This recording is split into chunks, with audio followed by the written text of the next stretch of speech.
後禮拜一到拜二，這南投縣府閣要針對焚化爐案來開寬屏的會議，有超過250個專家學者呢是聯署來呼籲停止民間鄉起焚化爐的計劃。自規劃會是認為講，這焚化爐離水源區是真近，也有學者認為講，這重要的第三區甲農業區要來設焚化爐，在這個時陣呢，恐驚是會引起糧食的安全問題。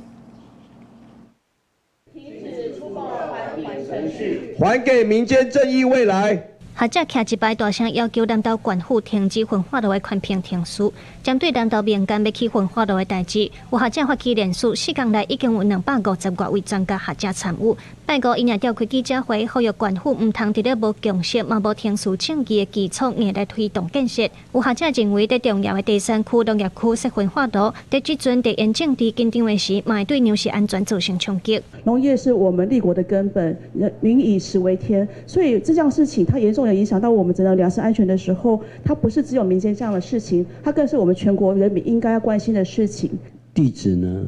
是非常靠近濁水溪，也非常靠近新民的淨水廠。為什麼林內的焚化爐沒辦法啟用呢？就因為他們的淨水廠沒有納入評估，所以我們的淨水廠也一樣，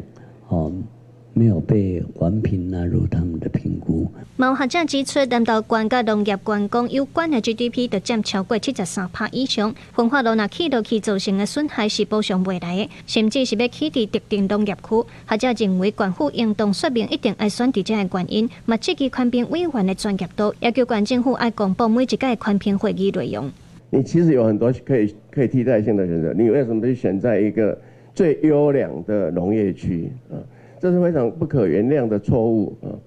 那麼當然我們也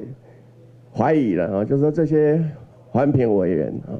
到底有沒有足夠的專業？台灣的手切茶、珍珠奶茶是國際同人知影台灣食食文化。這位學者呼籲南投縣府應當愛守護有百億產值的民間鄉地米，嘛要求停止後禮拜日七日八要召開的寬屏環潮界定會議。記者盧尚如、謝桂林台北報道。